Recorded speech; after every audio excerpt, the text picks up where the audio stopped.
Welcome. In this session, we're going to review the Guardium Big Data Intelligence Platform. So let's get started. What is it?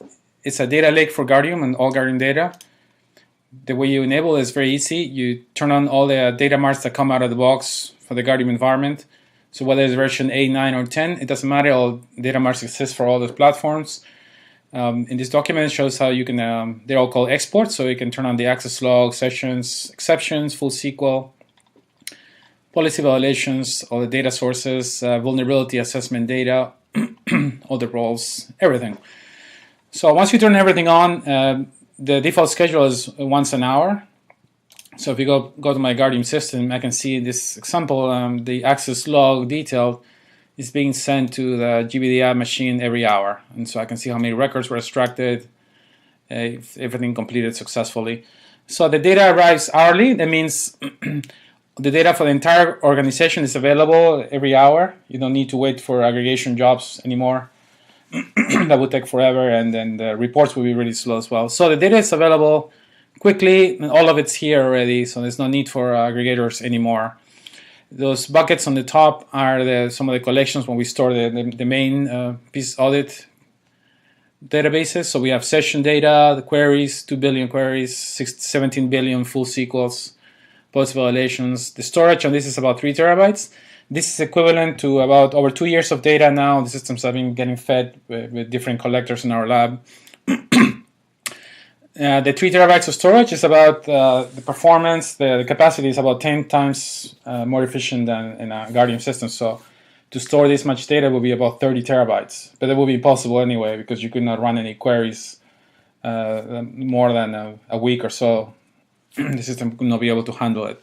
So this is solving. So first, we keep all the data online that permits us to do quick reporting and analytics, and also artificial intelligence features have a longer data set to learn better, learn the usage, how your data is accessed, groups of users, all that.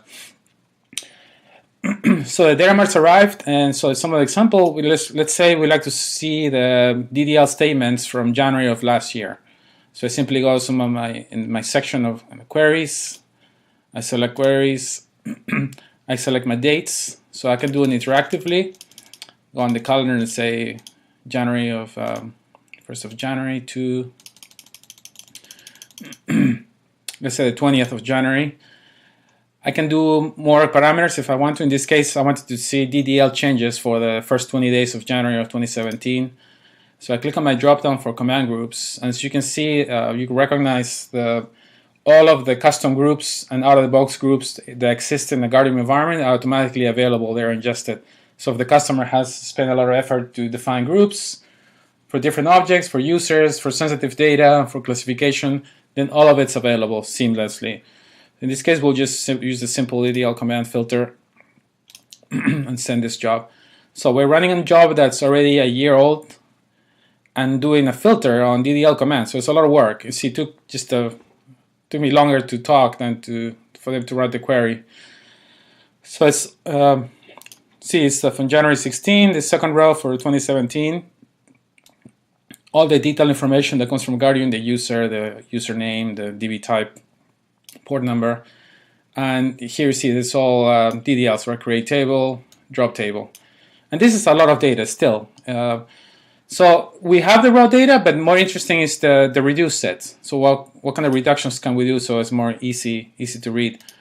I can go back to, instead of queries, I go to my signatures for the queries. So this is one of the groupings that comes out of the box. So let's say my groupings for the last couple of months for my SQL. What are my SQL signatures? This means this particular combination of user and client IP and hostname is executing this statement 1,000 times, for example, right? And this is a group. This is a few statements.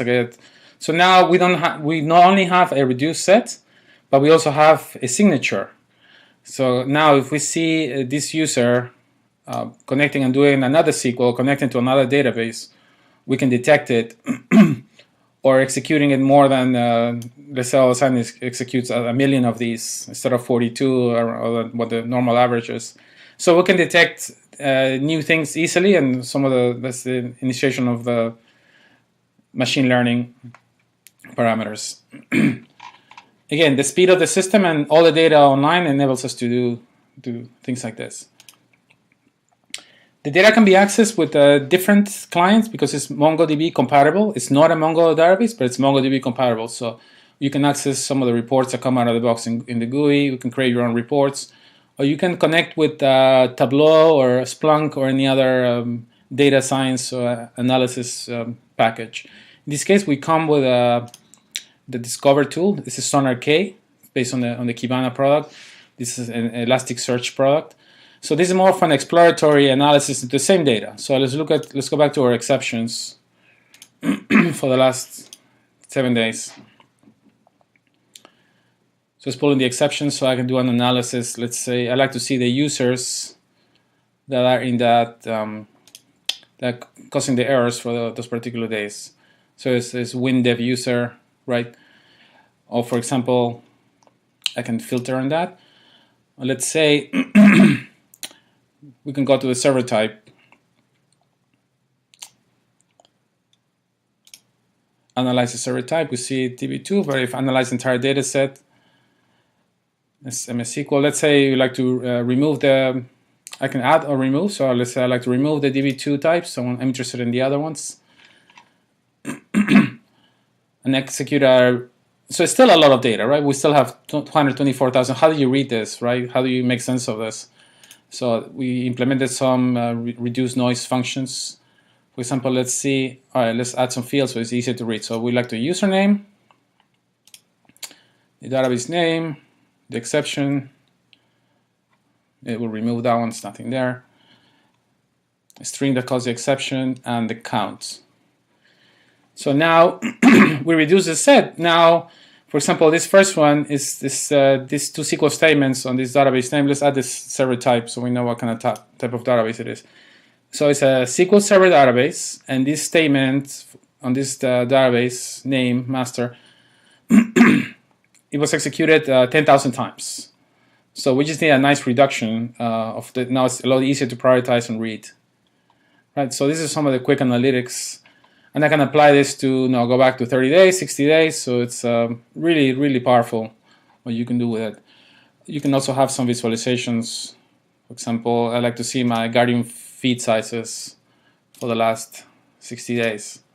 Make sure I'm getting data. You see that I was getting data up to the January 24th and then it dropped. So this is our lab system. We stop the feed to feed another system and then we turn it back on the 7th. So in a real production environment, you would see more uniform feed from the collectors. This is in megabytes.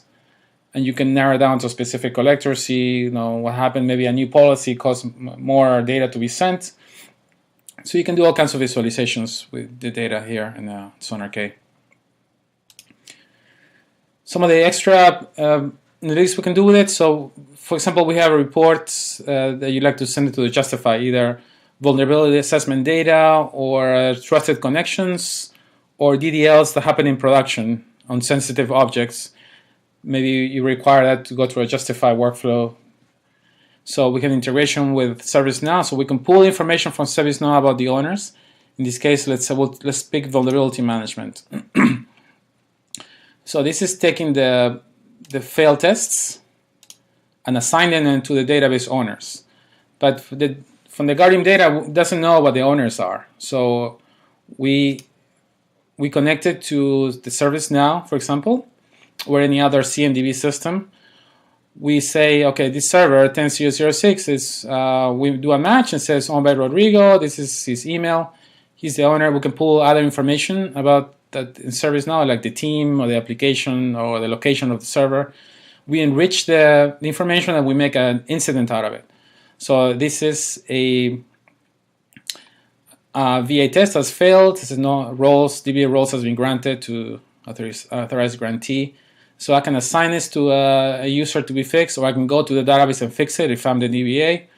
I can say I'm going to start working on this. I can attach a file. If I'm working on this, I go to the database, apply the patch or whatever, change the parameter to fix this. See, there's different things assigned to me. These are other events. This is a DB2 vulnerability. It's another DB2 vulnerability. And then in this case, I'm going to push it to ServiceNow, right? I'm going to work on it, perform the change.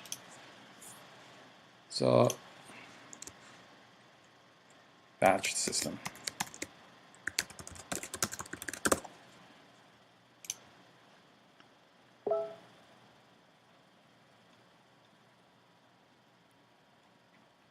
So once the patch gets applied, then the system goes to the next state.